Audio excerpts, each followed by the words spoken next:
Baik, selamat berjumpa lagi. Dari pagi saya perlu ini kan wajah banyak yang lain juga. Terakhir saya datang di kota ini yaitu tahun 2016, tepatnya 20 Juli. Itu pas ucapan syukur rock 5 tahun. Paginya tuh ada pelatihan para pelayan Tuhan. Nah, itu ada saya catat yang hadir 27 orang. Sedangkan malamnya itu ucapan syukur itu 112. Tapi saya masuk di kota ini tahun 1994. Jadi saya pernah ke Pati, Rembang, mana juga Juwana, Cepu, juga itu Tayu, ya. Itu awal-awal saya berada di sini. Saya lihat juga ada istri dari Pak almarhum Pak Yosua masih ada ya. Jadi banyak yang saya masih lihat wajah-wajah Pak Freddy ini mana itu papanya ya dulu kembar ya pemainnya ya. Nah oke, itu cerita sedikit. Saya datang dengan istri saya yang tercinta yang satu-satunya, Hermini Utana. Mungkin dia bangkit berdiri, masih bareng saya. Nari boleh sebentar. Ya, senang kami berada di sini. Nah malam ini saya ada share dengan saudara dengan tema yang sama untuk kita bulan Mei. Ini minggu pertama ya. Jadi ini juga belum pernah saya khotbah di pusat. Pertama ini di Blora. Yaitu tentang living selflessly. Jadi saya lebih suka pakai hidup tidak mementingkan diri sendiri. Yang kita akan belajar bersama-sama malam ini. Katakan, tidak mementingkan diri sendiri. Bukti adalah kepala gereja kita. Dia Tuhan yang hidup, Bapa, sahabat, kekasih, dan juga dia adalah Raja di atas segala raja, Tuhan yang hidup, Juru Selamat. Yesus dalam 1 Yohanes 3 ayat 16 berkata begini, demikianlah kita ketahui kasih Kristus, yaitu bahwa ia telah menyerahkan nyawanya untuk kita, saudara dan saya. Jadi kita pun wajib menyerahkan nyawa kita untuk apa? Saudara-saudara kita. Nah ayat 16 ini sebenarnya berbicara bahwa hidup itu tidak mementingkan diri sendiri. Ya, hidup itu tidak mementingkan diri sendiri. Dan ayat ini berbicara menghidupi esensi kasih, artinya mati untuk diri sendiri. Katanya mati untuk diri sendiri. Mati untuk diri sendiri, bilang mati untuk diri sendiri. Jadi tidak lagi egosentris. Semua untuk mementingkan orang lain. Haleluya. Nah, itu yang Yesus ajarkan. Nah, makanya kalau saudara lihat dari ayat 18 berkata begini, anak-anakku marilah kita mengasihi bukan dengan perkataan atau dengan lidah, tapi apa? Dengan perbuatan dan dalam kebenaran. Jadi hidup itu tidak mementingkan sendiri, itu menghidupi apa yang dikatakannya. Haleluya. Amin. Kalau kamu katakan kebenaran, hiduplah dalam kebenaran. Orang bosan dengan banyaknya berkhotbah, berteori banyak. Orang mau lihat pendetanya menghidupi apa yang dia katakan atau enggak. Nah ini yang Tuhan bilang, esensi kasih itu di situ. Jadi hari ini kita lihat bagaimana kita bisa berlatih hidup sehari-hari sampai memiliki gaya hidup orang yang tidak mementingkan diri sendiri. Itu harus dilatih. Coba kita lihat beberapa ayat lagi sebelum saya bahas ayat selanjutnya semua itu. 2 Timotius 3 ayat 1, 2. Perhatikan baik-baik. 2 Timotius 3 ayat 1, 2. Oke? Ketahuilah bahwa pada hari-hari terakhir akan datang masa yang sukar. Ini kita hidup di hari-hari terakhir. Setuju? Apa itu masa yang sukar? Ayat 2. Manusia akan mencintai dirinya sendiri dan menjadi hamba uang. Itu penyebab yang sekarang ini terjadi nanti. mencintai diri sendiri, tidak peduli dengan orang lain, dan menjadi hamba uang. Yaitu hal-hal yang bersifat materi, hal-hal yang bersifat harta. Itu mereka yang jadi tuan, kita jadi hambanya. Bukan lagi Tuhan, tapi mamon. Nah, akibat mementingkan diri sendiri, cintai diri sendiri, saudara lihat. Apa yang terjadi? Mereka akan membual. Ya, perhatikan situ ayat selanjutnya itu. Dan menjadi sombong, menyombongkan diri. Mereka akan menjadi pemfitnah. Itu terjadi.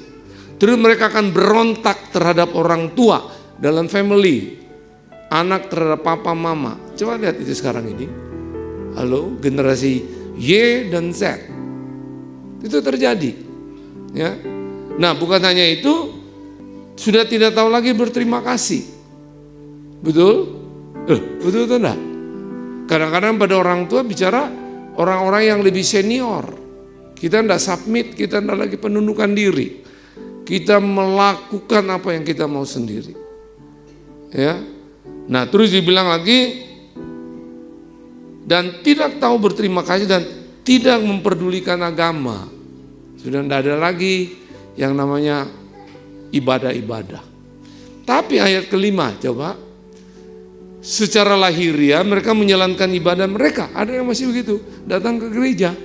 Tapi pada hakikatnya mereka memungkiri kekuatannya. Apa yang mereka dengar firman mereka tidak hidupi. Halo? Burung gereja juga masuk gedung gereja. Dia pindah tempat ibadah tetap namanya burung gereja. Tidak pernah burung gereja pindah di tempat ibadah orang lain terus namanya burung itu. Nah? Jadi hari ini jangan bangga saudara. Garasi itu tempat mobil. Kalau anjing ada dalam garasi, dikasih aksesori apapun tetap anjing. Setuju? Halo? Setuju? Gedung gereja tempat kumpulan anak-anak Tuhan. Tapi tidak semua dalam gedung gereja itu anak Tuhan. Makanya Bapak Ibu jangan kaget kalau lihat pendeta juga hidup jatuh dalam segala macam.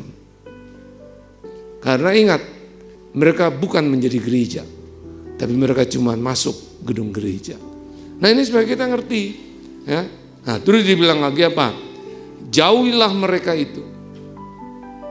Ayat 7. Saya lompat ayat 7. Yang walaupun selalu ingin diajar, senang. KKR ikut, pendeta datang, wah ikut di mana-mana, ikut seminar, ikut belajar, ikut. Namun tidak pernah dapat mengenal kebenaran. Orang tidak mengenal kebenaran itu artinya gini, tidak menghidupi apa yang dia belajar. Setuju? Kok diam ya? Setuju? Nah, tadi song leader pimpin saudara supaya kita punya percaya, betul enggak? Sekarang saya mau jelaskan dulu. Saudara percaya ruangan ini ada wifi? Signal wifi ada? Jawab dong. Saya interaksi, khotbah saya bukan one way. Kita ini saudara. Percaya di ruangan ini ada signal wifi? Siapa yang enggak percaya? Angkat tangan. Siapa yang percaya? Ya, yang enggak tahu, anggap aja tahu. Kan baby boomers, generasi tradisional belum tentu ada yang tahu wifi. Tapi pada umumnya kan tahu toh. Ada tuh signal wifi? Ada atau enggak? Hotspot saudara kan ada. You know hotspot? Itu pakai wifi. Jadi signal wifi itu ada. Saudara enggak pernah bisa sentuh dia, pegang dia, lihat dia. Betul? Betul? Tapi saudara percaya. Apakah orang percaya di ruangan ini ada signal wifi bisa menikmati wifi itu?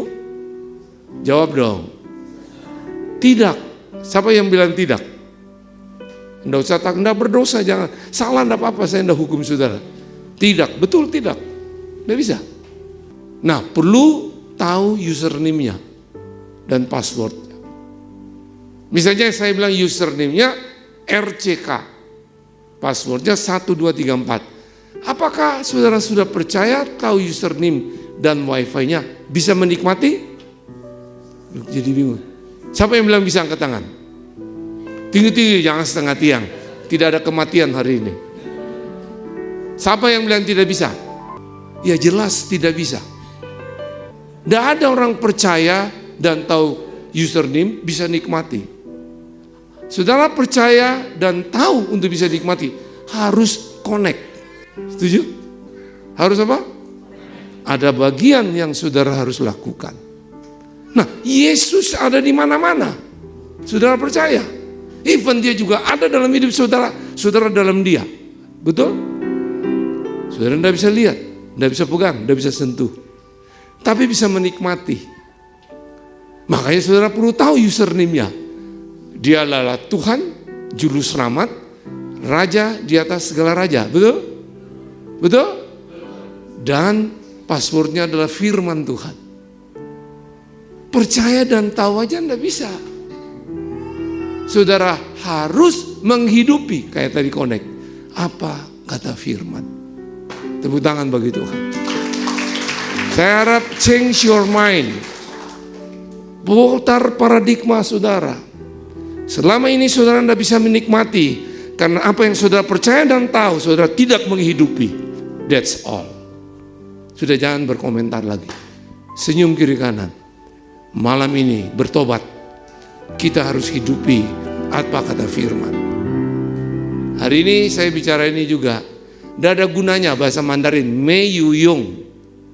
Kalau kita cuma dengar dan tahu, kita tidak hidupi. Makanya banyak orang suka banyak baca buku, hamba Tuhan, kaset-kaset, pinter dia. Tapi dia tidak menikmati. Karena dia tidak menghidupi. Beritahu kiri kanan, kamu pasti tahu siapa orang itu.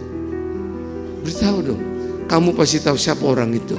Yang percaya dan tahu tapi tidak hidupi. Beritahu kiri kanan, kamu pasti tahu siapa orang itu. Yaudah, haleluya. Nah, makanya mari malam ini kita belajar bagaimana gaya hidup orang yang tidak mementingkan diri sendiri itu harus kita hidupi.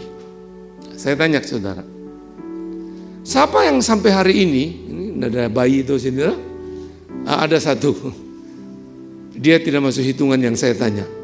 Siapa di sini sampai hari ini kalau sikat gigi masih disuruh orang tua? Angkat tangan. Siapa sudah menjadi kebiasaan? Pokoknya bangun gua sikat gigi, habis makan mau tidur nanti sikat gigi. Siapa yang sudah begitu? Ada yang enggak begitu? Wah, bingung saya. Siapa yang sudah langsung? Kenapa itu enggak pernah lagi saudara disuruh orang tua? Disuruh orang? Karena saudara sudah biasa lakukan. Habit, your habit, just do it. Jadi waktu saudara jadi biasa, dia jadi budaya. Lifestyle, gaya hidup, itu budaya. Kalau sudah jadi budaya otomatis.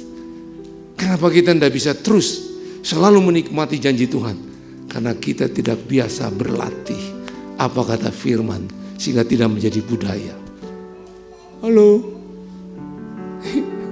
kok saudara lihat saya dengan begitu serem ya? Akhirnya ngerti tak? Ngerti ya? Ngerti? Makanya saya yang kayak kalau orang di atas panggung, pimpin pujian, nyanyi, misalnya anak muda, song leader, Yesus dahsyat. Tapi begitu putus cinta, minum baygon, bye and gone. Itu nyata.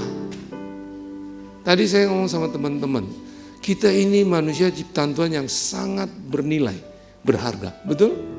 Lebih mulia dari semua ciptaan, setuju? Siapa yang setuju angkat tangan? Tapi saat ini manusia menurunkan nilainya lebih jelek dari binatang. Pak pendeta ini sesat. Ya, saya buktikan. Tidak pernah saudara lihat monyet itu mati bunuh diri. Setuju? Tidak pernah dengar monyet lompat dari apartemen lantai 21 mati konyol. Manusia sekarang buat itu. It's the problem. Nah, hari ini mari bangkit saudara itu bernilai, berharga, sangat berharga. Biji mata Tuhan, harta kesayangan Tuhan. Wajah saudara dilukis di telapak tangannya. Kita suka selfie, silakan saja. Tapi kita lupa wajahmu terpampang di telapak tangan Tuhan. Yesaya 45 katakan itu. Haleluya. Sangat berharga. Jadi di mana saudara berdiri, saudara digenggam Tuhan. Kemana dia? Saudara berdiri, dia ada. Kita kenapa tidak menikmati? Karena kita tidak menghidupi apa passwordnya. Haleluya. Saya saksi hidup. 71 tahun saya umurnya sekarang, menuju 72. Ada password yang berkatakan, sekalipun ayahmu ibumu meninggalkan kau, aku Tuhan menyambutmu. Saya nikmati itu. Saya tidak pernah lihat papa mama kandung saya, baik itu foto, apalagi lihat fisik. Tidak pernah. Saya diangkat dengan kata kasar, dibeli. Waktu saya umur 3 bulan dengan harga Rp5.000. Dan saya hidup tanpa mengerti kasih hidup seorang tua. Tapi saya pegang password itu. Sampai hari ini saya tidak pernah lihat. Sampai ibu angkat saya terakhir yang meninggal 92 tahun. Saya percaya itu. Dan sampai hari ini saya hidup. Di mana-mana saya menyatakan kemuliaan Tuhan. Memberitakan Injil Kerajaan Allah. Bukan hanya di desa, dusun, termasuk di mana-mana untuk nama Tuhan dipermuliakan. Ayo, kita itu berharga, bernilai. Nah, makanya mari kita belajar. Hari ini kan agak panjang sampai jam pagi hari ya. Kita akan belajar dari 1 Yohanes 3 ayat 11 sampai 18. Apa yang harus kita latih dari kebiasaan menjadi habit, jadi kebiasaan jadi budaya atau gaya hidup untuk apa? Gaya hidup tidak mementingkan apa? Diri sendiri. Nah itu 1 Yohanes 3, 11 sampai 18, perikopnya berkata, kasih terhadap saudara sebagai tanda hidup baru. Lihat Alkitab saudara. Ada toh perikopnya? Jangan lihat saudara lihat di gadget saudara juga ada. Betul? Jangan terlalu terbiasa dengan tergantung apa? Multimedia. Listrik mati saudara bingung. Perikopnya kasih terhadap saudara sebagai tanda apa? Hidup baru. Nah kita sekarang belajar. Bagaimana supaya saudara dan saya, termasuk saya, kalau saya bicara ini untuk saya juga. Supaya kita punya gaya hidup orang yang tidak mementingkan diri sendiri. Kebenaran yang kita bisa lihat yaitu ayat 11 dan 12. Tolong multimedia 1 Yohanes 3. Ya, kita lihat. Sebab inilah berita yang telah kamu dengar dari mulanya, yaitu bahwa orang kita harus saling mengasihi. Ayat 11. Ayat 12, bukan seperti Kain yang berasal dari si jahat dan yang membunuh adiknya. Dia membunuh adiknya karena dia melihat persembahan daripada Habel diterima oleh Tuhan. Dia tidak diterima. Pernah ngerti ini? Dan apakah sebabnya ia membunuhnya? Sebab segala perbuatannya jahat dan perbuatan adiknya apa? Benar. Perbuatan adiknya benar. Dia di luar kebenaran. Tapi dia membunuh bagi saya, yaitu dia mementingkan diri sendiri dan lagi mementingkan orang. Karena apa? Dia selalu ingin bersaing. Jadi untuk latih kita punya gaya hidup untuk tidak mementingkan diri sendiri itu adalah tidak bersaing. Katakan tidak bersaing. Ya. Jadi bertobat kita kalau dari rock ini menganggap pelajaran kita lebih hebat dari gereja lain. Please, itu punyanya Tuhan. Atau kita bilang, banyak orang datang curi rumput kita. Itu kan punya Tuhan. Kalau gereja sudah sampai terjadi persaingan, baik. Makanya saya sudah bilang teman-teman tadi, siapa saja yang ada di kota ini, sekalipun dulu membuat kita tidak senang, kita harus tetap mengasihi, memberkati mereka, berdoa untuk mereka. Haleluya. Amin. Dan saya percaya yakin dalam nama Yesus, izin gereja ini akan keluar. Kalau saudara praktek ini dalam 6 bulan, saudara catat. Kalau saudara mempraktekkan ini, bukan dengan kekuatan saudara karena punya duit, Tuhan yang mengendalikan. Kita yang mau praktek dulu, terutama pelayan-pelayan Tuhan di sini, tidak bersaing, siapa saja, esensinya kasih. Jadi esensi hidup Tuhan cuma intinya mengasihi dan memberi. Itu hati Tuhan. Amin. Jadi kita tidak bersaing. Nah, Saya mulai tinggalkan pengembalaan itu 3 tahun yang lalu. Ya sayang, 3 tahun ya. 2017 terakhir. 2023 itu Kute, waktu itu saya mengembalakan. Dulu saya mengembalakan di Jawa Barat, Sulawesi Selatan, Makassar dan sekitarnya, Sulawesi Tenggara, Sulawesi Tengah, Palu, dan sekitarnya, Napu.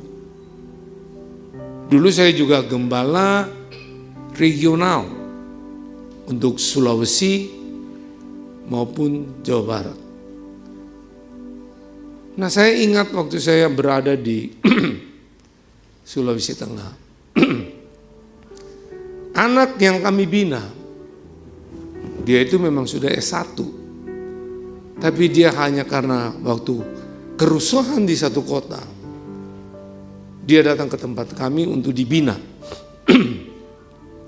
Untuk membiayai kuliahnya dia harus jadi tukang becak dan tarik sampah untuk S1-nya. Ya, mentalnya pasti seperti itu. Waktu ikut kami dibina, selesai, saya pas perintisan di Sulawesi Tengah. Dan saya mencari siapa yang harus menjadi gembala. Enggak, ternyata dia yang mau. Enggak mudah, saudara. 10 tahun, 11 tahun dia ikut saya di situ, dibina. Saya serahkan dia. Dengan sudah ada gedung, nilainya puluhan miliar. Kalau saya mau bersaing, bodoh kan? Lo bodoh toh? Bodoh atau enggak? Semua.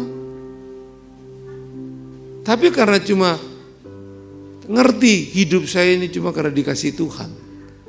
Tidak pernah lihat orang tua, tidak pernah kenal siapa mereka, tapi saya merasakan pelukan seorang Bapa surgawi, belayan dia. Nah, saya enggak mau hidup saya sekarang ini selesai. Selagi hidup, saya masih terus belajar untuk tidak bersaing. Jadi saya paling merdeka, enggak pernah takut bicara kebenaran. Enggak takut bersaing. Setiap kita punya bagiannya. Haleluya. Amin.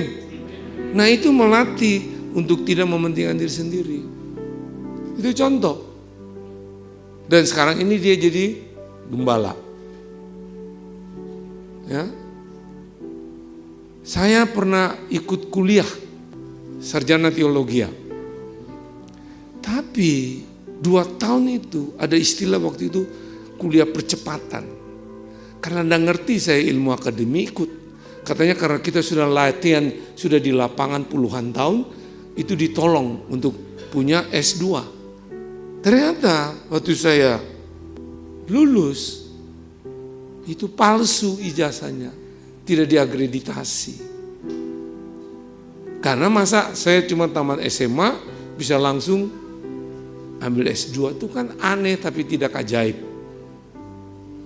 Itu pernah sempat kecewa saya. Kok kalau begini di dunia teologi ya, bagaimana kita ini bisa di dunia masyarakat, kita bisa adalah terang dan garam. Bohong. Baru saya ngerti sekarang di dunia seperti itu, tapi tidak semua. Ngerti? Tapi saya enggak terus putus asa. Anak-anak saya yang tadinya orang tertekan, hidup tertolak, saya progres, saya naikkan pelayanan saya. Mereka kalau diutus sekarang harus S1. S1 teologi. Jadi terakhir tahun kemarin kami utus anak dari Kupang yang tidak pernah bersama orang tua. Sekian belas tahun tinggal dengan kami dari panti asuhan. Dia lulus, kita utus Jawa Barat. Tahun depan kita akan lagi utus yang tidak lagi punya orang tua, tapi sudah S1. Nah, bagi saya enggak punya titel, tapi saya bangga dengan Tuhan. lihat orang yang dipercayakan saya, Tuhan buat jauh lebih baik dari hidup saya. Halo, dia lebih bertitel S1. Nah itu yang harus kita latih. Kalau roh kita bisa terus bernyala-nyala, jiwa kita tetap makmur, tubuh sehat. Itu rahasianya. Tidak mementingkan diri sendiri. Itu dengan tidak bersaing, bukan suplemen. Coba ibu-ibu yang suka rawat wajah, mahal kan? Tapi waktu COVID enggak sempat lagi. Mau rawat wajah apa? Betul lah. Siapa waktu itu pergi ke Absalom? Coba angkat tangan, krim bat. Tidak ada. Artinya kalau kita belajar waktu itu sadar, sebenarnya hidup kita ini bukan hal-hal itu. Inside baru outside, betul? Loh, betul atau enggak? Saudara cantik bagaimana? Dengar baik. Gagah bagaimana? Maco bagaimana? Perutnya six pack, one pack. Apa saja? Ingat, kita ini telanjang waktu lahir. Jadi jangan sombong. Setuju? Setuju? Jadi jangan bingung dengan kecantikanmu. Kamu juga telanjang dulu. Kalau hari ini cantik, itu nilai yang Tuhan kasih. Hargailah. Jangan seperti monyet. Jangan mau lebih rendah dari monyet. Setuju? Lo setuju? Coba renungkan itu. Jadi tidak bersaing. Pernah saudara lihat anjing itu kawin sesama jenis? Pernah ada? Tidak ada. Manusia sekarang seperti itu. Renungkan baik-baik kita. Kita ini waktu lahir tidak punya gigi, ompong. Siapa yang lahir langsung punya gigi? Angkat tangan. Ompong. Jadi kamu hari ini bisa apa? Cantik, gagah, punya segala. Even itu mobil Ferrari. Kita ini ompong dulu. Sekarang bisa gitu cuma karena Tuhan. Setuju? Dan kita waktu lahir belum bisa apa-apa. Jadi kamu S2, profesor pun, sudahlah jangan sombong. Dulu tuh belum bisa apa. Sekarang bisa. Semua all about Jesus. Karena anugerah. Jadi tidak bersaing. Kasih tahu kiri kanan. Tidak bersaing. Haleluya. Masih mau terus atau selesai? Terus. Ayat yang berikut. 13 dan 14. 13 dan 14. Ini dari Yohanes 1 Yohanes 3 ya. 13 mulai. Janganlah kamu heran, saudara-saudara, apabila dunia membenci kamu. Kita tahu bahwa kita sudah berpindah dari alam dalam maut ke dalam hidup. Yaitu karena kita mengasihi saudara kita, barang siapa tidak mengasihi, ia tetap dalam maut. Sekalipun sudah rajin ke gereja, rajin ikut seminar, pemuritan, tidak mengasihi orang lain, yang even pernah benci saudara, kamu dalam maut. Halo? Halo? Kita harus tetap mengasihi, walaupun beda visi dan nilai. Tidak membenci atau membuang. Harus mengasihi. Saya sampai hari ini kadang-kadang masih berdoa untuk mama kandung, papa kandung saya. Seandainya mereka masih hidup. Kalau Tuhan mau saya ketemu. Tapi enggak tuh. Ya sudah, saya sudah berdoa. Saya tidak maki-maki mereka. Saya tidak lagi kutuk mereka. Dulu belum bertobat ya. Karena saya tahu saya ada ini. Karena pertemuan sperma dan sel telur papa mama kandung saya. Kehidupan dari Tuhan. Halo? Saya enggak bisa benci. Nah mama angkat, papa angkat saya juga sudah meninggal. Yang pelihara saya. Saya harus mengasihi mereka. Karena kalau enggak, saya enggak mungkin ada sampai hari ini. Tuhan pakai saya. Saya juga mengasihi istri saya. Karena Tuhan kasih dia sebagai penolong. Nah itu, kebenaran kedua ini adalah hidup sebagai warga kerajaan Allah. Katakan hidup sebagai warga kerajaan Allah. Orang hidup sebagai warga kerajaan Allah, saudara sudah diajarkan baru sama Ibu Kristi.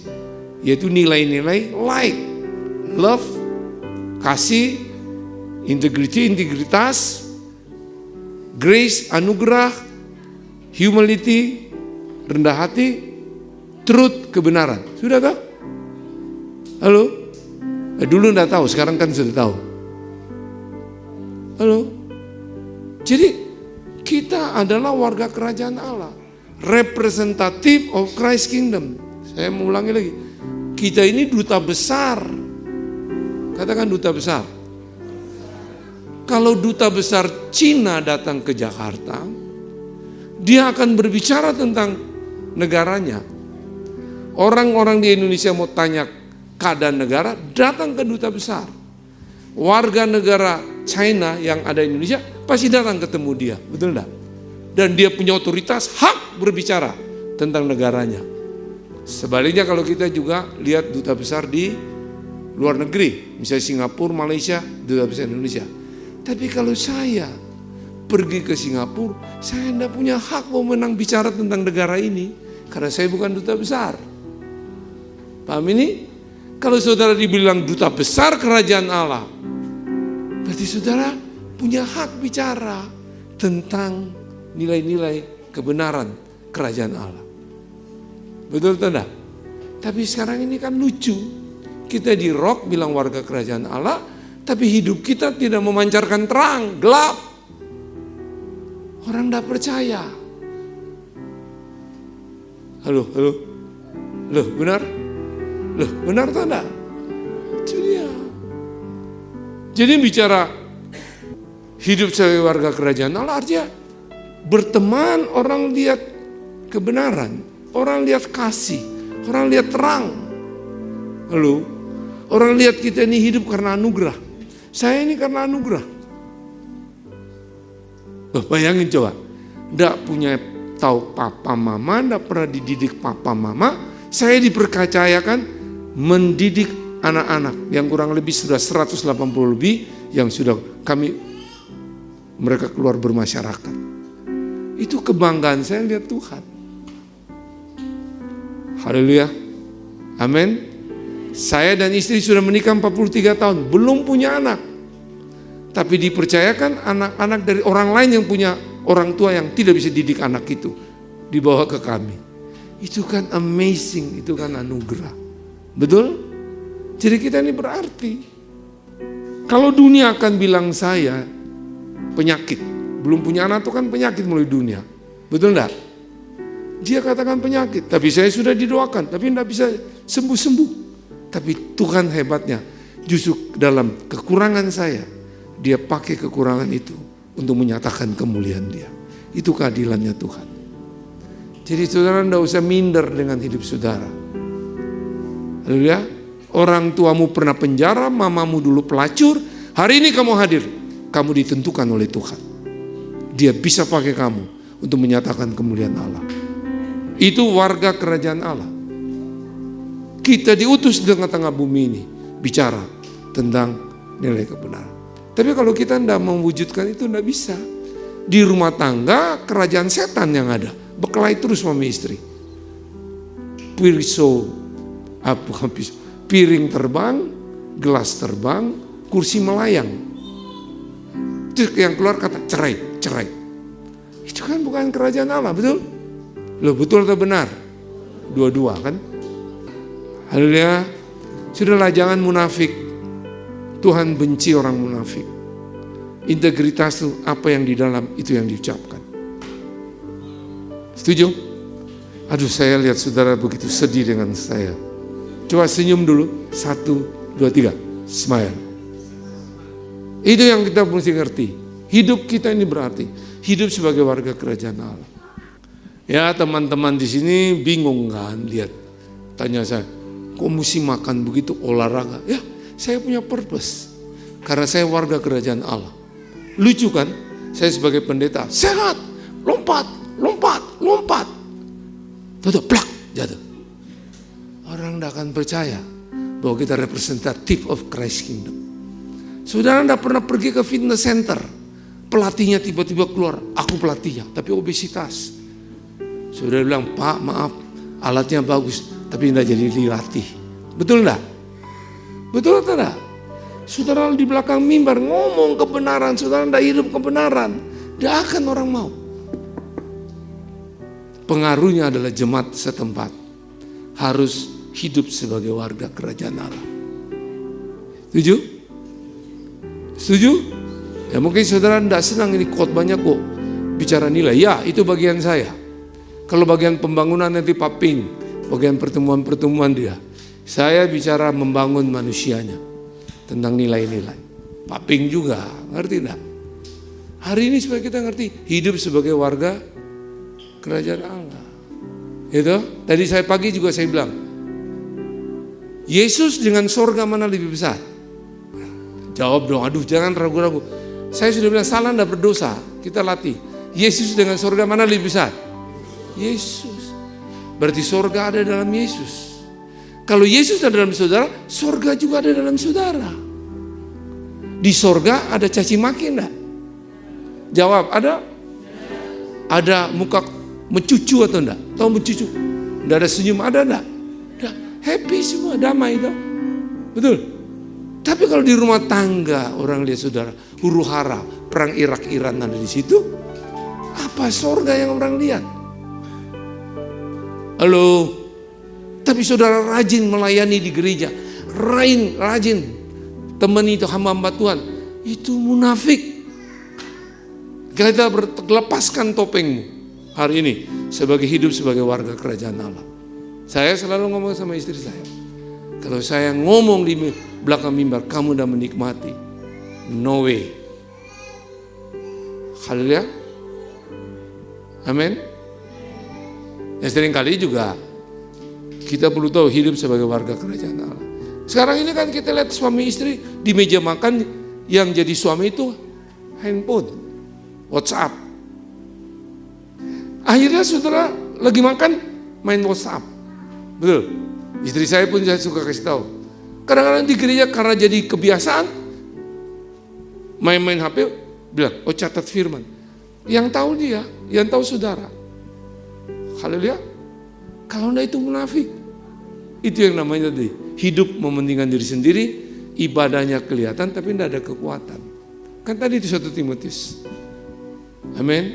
Saya percaya Dokter Gunawan ya, Pak Gunawannya, dia kan pasti juga punya pikiran, dia dokter. Pasien sakit diobati sembuh, tapi dia sakit-sakitan, kan enggak lucu. Coba tanya Pak Gunawan, mau enggak? Pasiennya sehat, dokternya yang sakit-sakit. Hamba Tuhan juga sama. Halo, saudara yang jadi song leader sama. Ajaib dia, hebat dia. Pulang di rumah, enggak ajaib dia sama suami, kan lucu. Berarti kita tidak hidup sebagai warga kerajaan Allah. Saya percaya, saya bicara ini, ada suami mulai lihat istrinya. Istrinya bilang, itu suami gua. Enggak usah salahkan satu dengan lain. Kita mau berubah.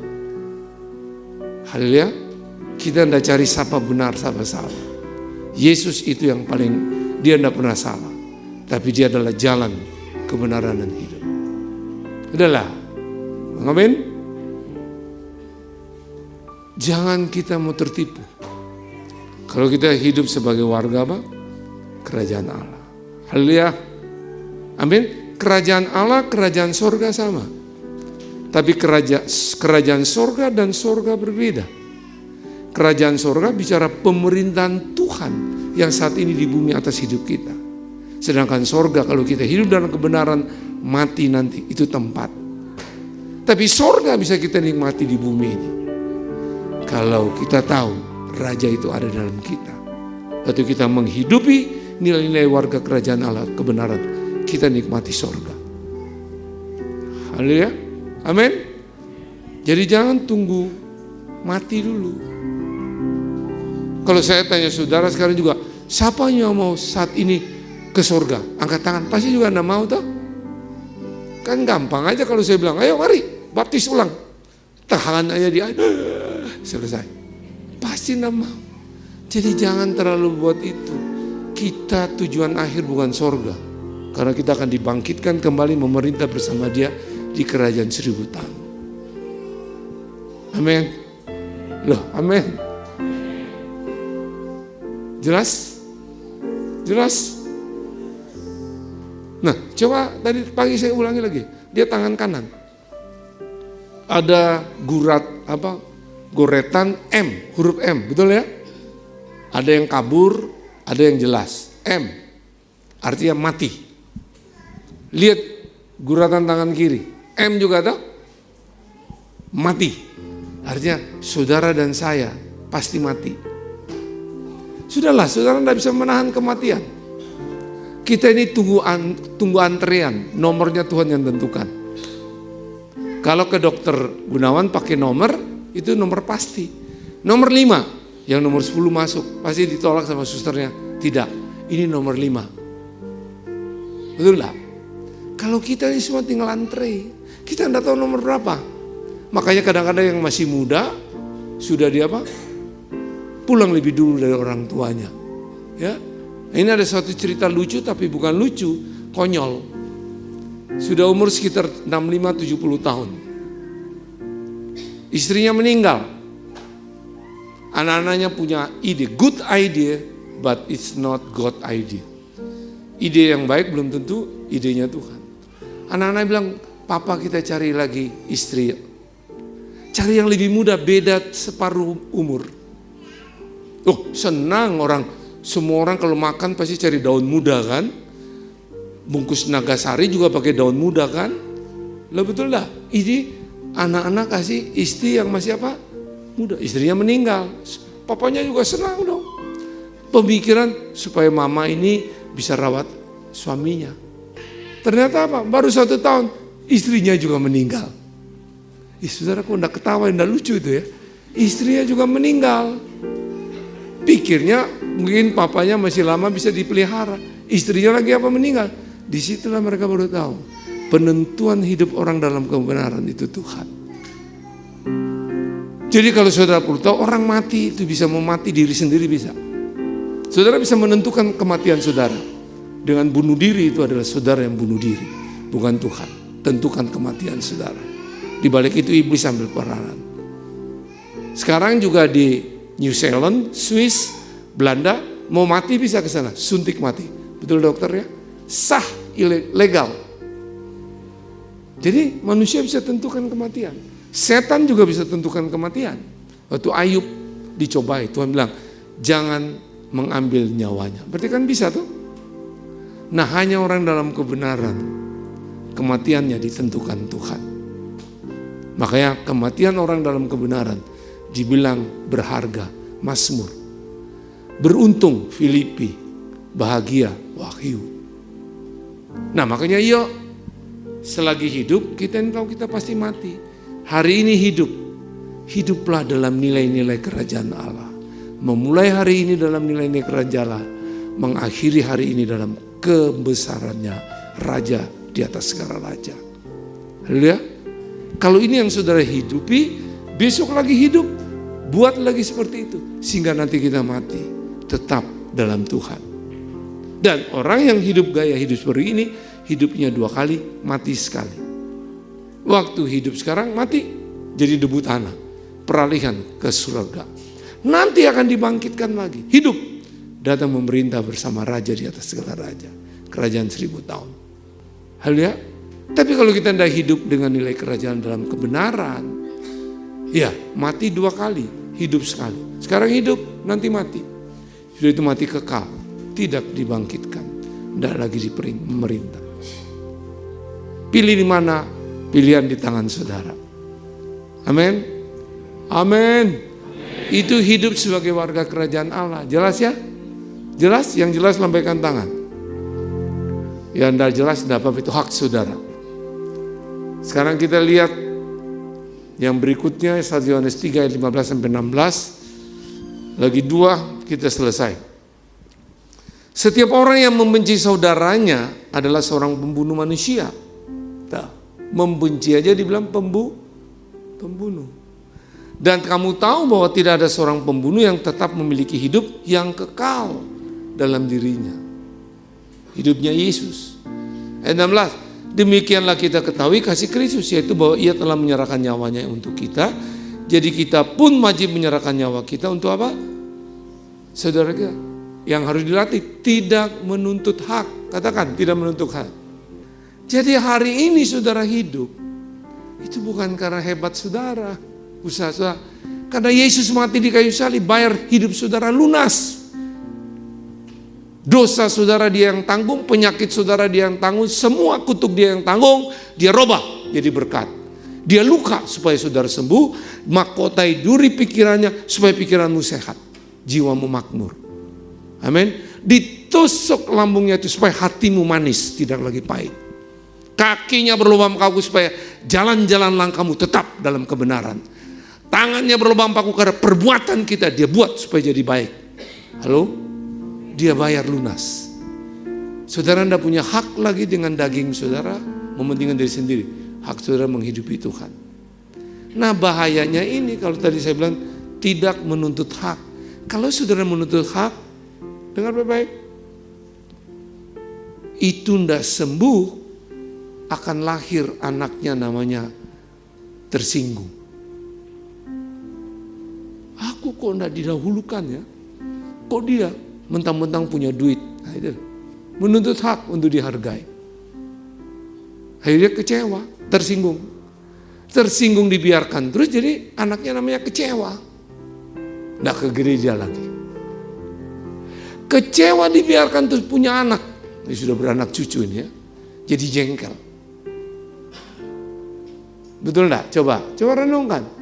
Jengkel dibiarkan terus punya anak lagi namanya apa? Marah-marah. 1 menit marah-marah, hilang kebahagiaan 60 detik. Hitung sendiri. Kalau 1 jam marah-marah, hilang kebahagiaan berapa?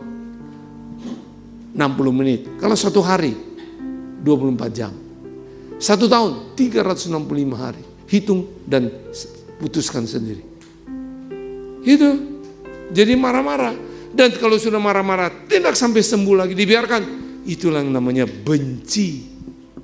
Benci sudah dibilang pembunuh. Tadi kan ayat yang kita baca. Betul enggak? Loh, betul enggak? Nah, dari membunuh, dari benci, akhirnya kembali jadi dendam. Akhirnya jadi pembunuhan sungguh secara fisik. Jadi semua itu akar penyebab itu menuntut hak. Sekarang saya buktikan secara fisik, ada dokter sini. Kalau orang sakit hati, kecewa, rasanya tidak enak itu di sini. Betul enggak? Halo, betul enggak?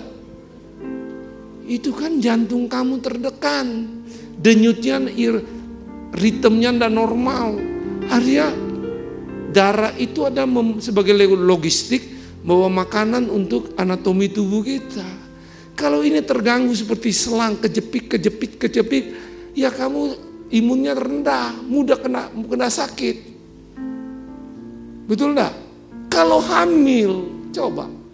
Hari ini janin ini terbentuk sel misalnya bagian ini.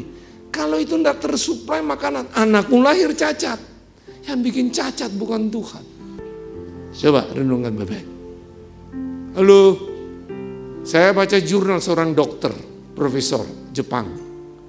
Dia mengakui bahwa 90% itu semua penyakit karena apa? Masalah spiritual. Serius ini. Spiritual bicara juga roh dan jiwa. Contoh, ada orang diabetes, makannya oke, semua oke. Tapi mementingkan diri sendiri, mengasihan diri sendiri, ego, pankreasnya rusak. Itu terbukti loh secara medis. Ada orang asma, dibilang asupan udaranya kurang. Betul itu, tapi ada orang karena menyimpan kesedihan mendalam, dia bisa asma. Ayo sadar kita. Makanya Tuhan bilang hati yang gembira adalah obat yang apa? Manjur. Itu makanya jangan tidak menuntut hak. Mari kita tidak menuntut hak. Hak kita sudah dibayar lunas. Kita bisa melakukan hak yang Tuhan mau. Tidak mementingkan diri sendiri, tapi mengasihi apa? Orang lain. Dulu saya tidak bisa terima waktu panggilan saya untuk menerima orang-orang bermasalah, untuk saya didik, tidak bisa saya. Saya bilang saya sendiri tidak pernah menikmati kasih orang tua. Sekarang orang-orang ini yang bermasalah, saya disuruh bina. Itu pertama saya pikir akan secepat saya, karena saya mau untuk dirubah. Enggak. Kadang mereka juga macam-macam. Ya, kadang-kadang di desa makanan terbatas, dan bisa waktu di rumah sudah dapat makan cukup. Kadang-kadang makanan ada, tidak dimakan sampai rusak. Itu kan namanya tidak menghargai tentang hak yang Tuhan sudah bayar. Jadi orang suka tanya saya, kalau nabur di mana ladang yang subur? Nabur ladang yang subur, di mana mereka menghidupi visi dan misi mereka. Haleluya. Amin. Itu dia. Karena saya menerima anak-anak itu. Ada yang dari Napu, tidak ada di peta, saudara tahu. Sobol itu dari Lubuk Banggai, saudara tahu. Banyak kan sekarang yang dari Sulawesi Tengah, Tentena, semua tidak ada di apa? Di peta. Sekarang ini banyak dari Sulawesi Tengah. Dulu dari Flores. Semua itu saya belajar. Tidak jaminan. Amin. Haleluya. Amin. Renungkan itu. Nah itu makanya tidak menentukan. Makanya saya belajar untuk tidak menentukan. Nah, saya ingat, ini saya masih bisa cerita lebih banyak. Saya ini dari dulu sampai waktu baru sekarang ini sudah enggak mencari siapa papa mama kandung saya. Kalau saya tanya ke mama saya, angkat, selalu dia nangis. Dia enggak mau jelaskan secara detail, mungkin juga dia enggak tahu. Foto enggak ada. Karena warga negara saya kacau. Dibilang warga negara China. Hitachi, hitam tapi Cina. Tapi saya lihat di surat adopsi, kok mama saya China? Saya tanya, dia bilang, karena mamamu itu dipelihara juga sama orang China. Kacau balau kan? Saya pergi ke pelayanan, orang lihat saya tahu siapa papa mama kandung kamu. Kamu itu sebenarnya mamamu bukan orang Indonesia, tapi Arab. Lebih bingung saya, Arab. So saya mulai reka-reka, mungkin hidung saya agak kayak betet gini lah ya, Arab lah ya. Jadi itu bikin bingung, bikin jiwa saya kacau. Sampai sudah pelayanan pun saya masih mau tanya mama saya. Tapi selalu dia nangis, dia tidak mau. Makanya saya waktu dengar satu lagu, dari situlah saya bilang tidak ada lagu rohani atau duniawi. Yang ada cuma dua, lagu yang benar dan salah. Lagu itu bahasa Mandarin, saya bisa Mandarin sedikit. Tani laule, Tani laule, Tofa paile. Tunggu kamu tua dan rambutmu memutih, kamu akan tahu peranan seorang ibu. Wah, nangis saya waktu itu. Itu lagu bukan dalam gereja.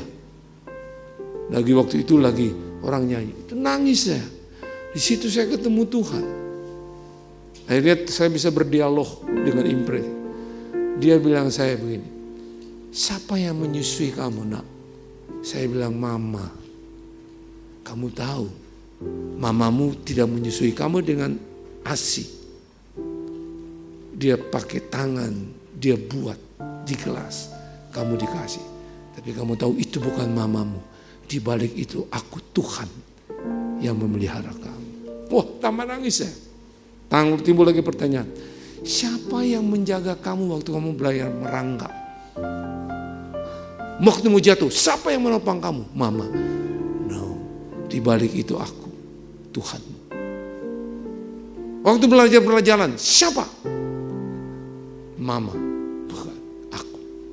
Terus kamu sampai hari ini belum ketemu orang tua kandungmu. Siapa itu? Bukan saya.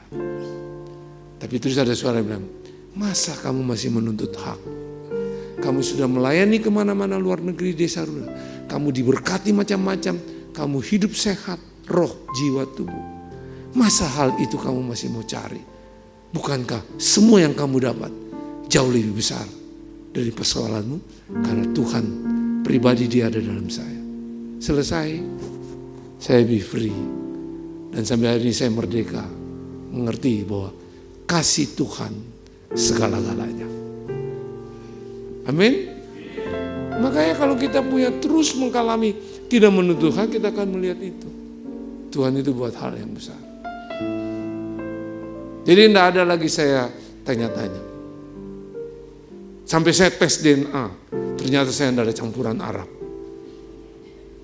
Indonesia, China, Vietnam, Kamboja ada. Saya tes DNA. Jadi akhirnya saya tahu Tuhan itu segalanya. Dan yang terakhir, ayat 17. Barang siapa mempunyai harta duniawi dan melihat saudaranya menderita kekurangan, tapi menutup pintu hatinya terhadap saudaranya itu, bagaimana kasih Allah dapat tetap dalam dirinya? Ini yang Tuhan bawa saya. Kebenaran yang keempat sini, memedulikan orang lain.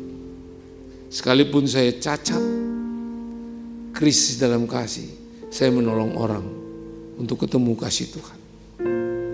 Amin. Dan sampai hari ini bersama kami kita ada 13 orang dari berbagai suku tinggal bersama saya. Jadi saya memulai itu dari tahun 1986 sampai hari ini, jadi kurang lebih sudah 40 tahun pelayanan itu. Haleluya. Itulah mulai saya pelayanan 40 tahun. Waktu itu umur saya 31. Sencai Cisa Isui sudah 71 tahun. Menuju 72. Dan mengerti saya mau mati dalam kebesaran Tuhan. Starting right, finishing great. Memulai dalam kebenaran, mengakhiri dalam kebesaran Tuhan. Jadi bukan umur, cuma orang bilang, kok tambah awet muda? Bukan itu kebanggaan. Awet muda tapi tidak berfungsi untuk apa? Betul enggak? Keren loh Pak, 71 masih bisa lompat-lompat. Bukan itu. Tapi tidak berfungsi untuk apa? Kita jadi polusi di bumi ini, betul enggak? Halo? Jadi umur panjang bukan angka. Umur panjang menjadi orang yang berfungsi. Jadi supaya kita tahu bahwa pelayanan itu bukan position, but function. Pelayanan bukan posisi, tapi pelayanan itu berfungsi. Haleluya. Itu yang saya mau sampaikan kepada saudara, supaya lebih komplit sore ini kan, supaya saudara makin mengerti bahwa gaya hidup orang yang tidak mementingkan diri sendiri itu perlu dilatih. Kebenarannya pertama tadi tidak bersaing. Kedua, hidup sebagai warga kerajaan Allah. Yang ketiga, tidak menuntut hak. Yang keempat, memedulikan orang lain. Ayat 18 berkata, anak-anakku, marilah kita mengasihi bukan dengan perkataan atau dengan lihat, tapi dengan apa? Perbuatan dan dalam. Itu orang akan lihat hidup tidak mementingkan diri sendiri, menghidupi apa yang dikatakannya. Kalau saudara mau tanya siapa diri saya, jangan tanya istri saya. Dia pasti bela saya. Ya dong, tanya anak-anak yang kami bina di rumah. Siapa itu Elusai Franky Utana? Baru mereka jawab, itu baru benar. Setuju? Kalau tanya istri masih dibela toh, tanya asisten keluarga saudara. Siapa itu? Ibu Hermini. Setuju? Loh, setuju? Kadang-kadang kita dengan orang-orang yang berkedudukan, kita kasih daging ikan. Tapi dikasih orang-orang di bawah tulang ikan. Terus kita bilang, I'm representative of Christ Kingdom. Bohong. Halo.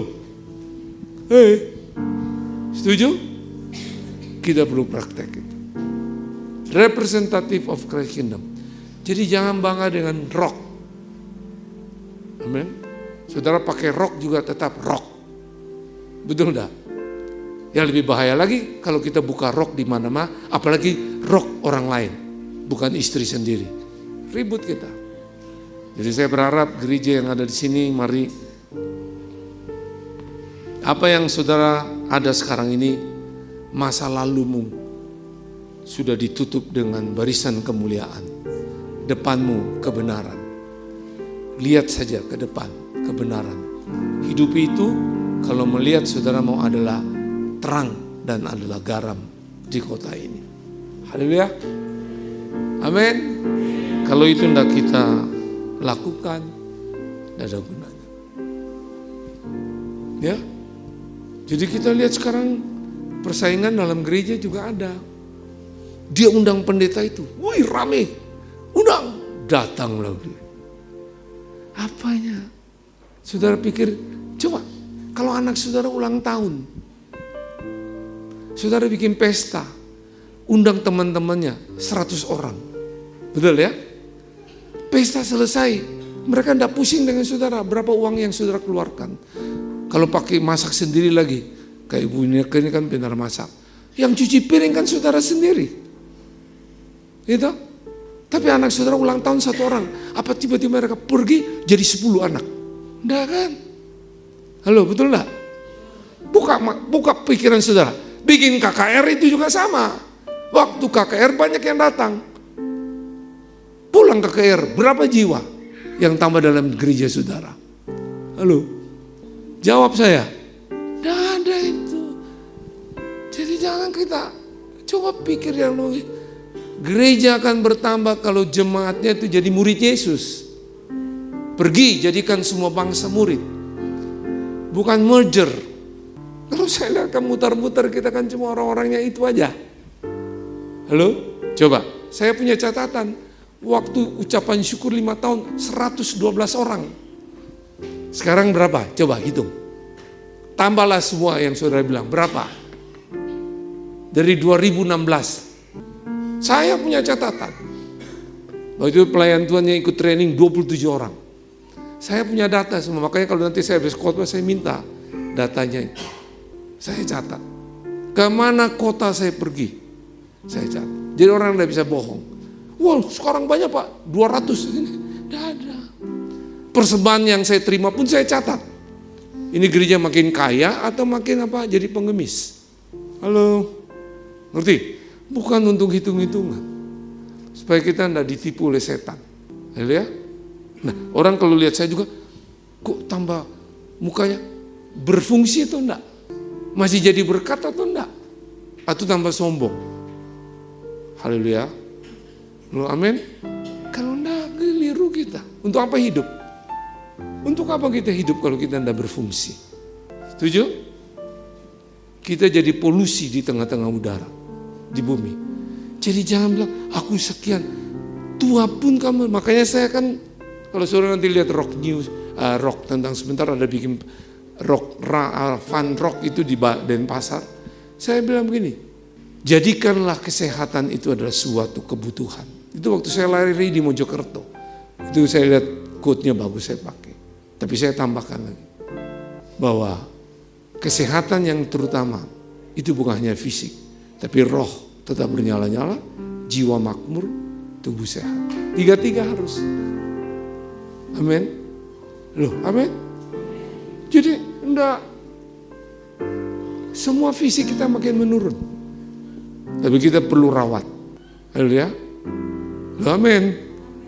Nah, cuman makanya kita nikmati hidup. Ya mungkin itu saja. Saya harap bisa menjadi berkat.